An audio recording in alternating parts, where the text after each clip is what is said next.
Cerita kali ini berjudul ojek online yang salah antar alamat ke rumah kosong.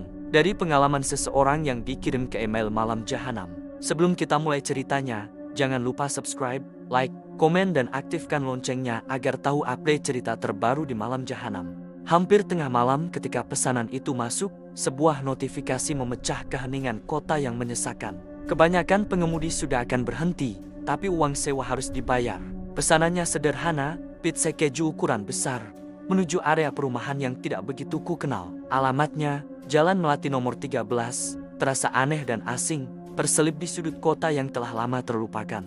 Udara malam terasa luar biasa dingin, membungkusku seperti kain kafan lembab saat aku menyusuri jalanan yang sepi. Lampu jalan berkedip-kedip tak menentu, menciptakan bayangan panjang yang menari-nari seperti hantu. Semakin jauh aku berkendara, semakin pudar deru kota, digantikan oleh keheningan yang meresahkan. Rumah-rumah tampak semakin tua dan bobrok, jendela-jendela mereka gelap dan kosong seperti mata tanpa nyawa. Akhirnya, GPS-ku mengumumkan, Anda telah tiba. Aku menepi. Nomor 13 berdiri jauh dari jalan. Sebuah rumah kolonial Belanda 2 lantai yang seolah membungkuk di bawah beban sejarahnya sendiri. Catnya mengelupas, dan tanaman liar merambati gerbang besinya yang berkarat. Pohon beringin raksasa menaungi properti itu. Cabang-cabangnya yang menua menjulur seperti jari-jari kerangka. Tidak ada lampu, tidak ada mobil, tidak ada tanda-tanda kehidupan. Rasa tidak nyaman mulai melilit perutku. Mungkin ini hanya lelucon, tapi pesanan sudah dibayar, jadi aku harus mencoba. Kudorong gerbang yang berderit, suaranya menggema secara tidak wajar. Setiap langkah di jalan setapak yang ditumbuhi rumput liar terasa berat. Udara terasa kental dengan bau tanah lembab dan pembusukan. Aku sampai di pintu depan. Kayu gelapnya penuh bekas goresan waktu. Aku ragu, lalu mengetuk. Suaranya ditelan oleh rumah, hanya menyisakan keheningan. Aku mengetuk lagi, lebih keras. Antar online, pizza untuk Andini, panggilku. Suaraku terdengar kecil dan rapuh.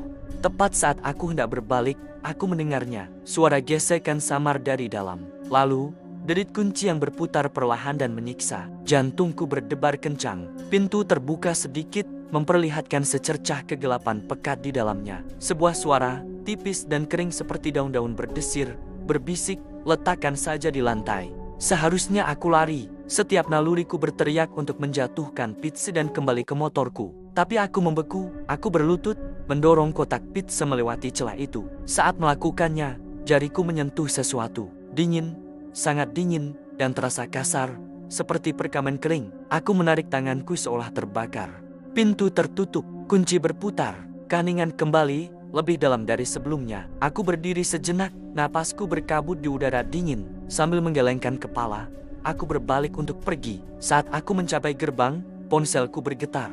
Sebuah pesan dari pelanggan. Darahku seakan membeku saat membacanya. Terima kasih, bisakah kamu kembali? Sepertinya kamu salah memberi kembalian. Salah kembalian, pesanan ini sudah dibayar lunas. Tidak ada kembalian. Gelombang teror murni menyapuku. Tanganku gemetar saat mencoba menelpon layanan pelanggan. Tidak ada sinyal. Tentu saja, lalu aku mendengarnya lagi. Suara bisikan itu, tapi kali ini lebih dekat, seolah datang dari belakangku. Mau kemana? Kamu tidak mau tip? Aku tidak berani berbalik. Aku lari, mendorong gerbang dan melompat ke motorku. Aku tidak menoleh ke belakang, hanya memutar gas dan melaju kencang. Seminggu kemudian, aku bercerita kepada seorang pengemudi yang lebih tua. Aku menyebutkan pengiriman aneh di Jalan Melati. Wajahnya memucat. Jalan Melati nomor 13, tanyanya pelan. Nak, seharusnya kamu tidak ke sana. Tidak ada yang tinggal di rumah itu selama lebih dari 50 tahun. Dia mencondongkan tubuh lebih dekat, matanya terbelalak. Keluarga yang tinggal di sana. Mereka lenyap. Seorang ibu dan putrinya, Andini. Cerita mengatakan mereka mati kelaparan, menunggu pengiriman yang tidak pernah datang. Orang bilang arwah ibunya masih menunggu, putus asa, selalu lapar. Dan dia akan melakukan apa saja agar seseorang mau tinggal dan makan bersamanya, selamanya. Ponselku bergetar di atas meja, sebuah notifikasi pesanan baru. Lokasi pengambilannya adalah sebuah restoran pizza yang belum pernah kudengar. Dan alamat pengirimannya, Jalan Melati, nomor ke-13. Di bawah alamat itu ada satu baris catatan dari pelanggan. Sebuah pesan hanya untukku. Aku masih lapar, kembalilah.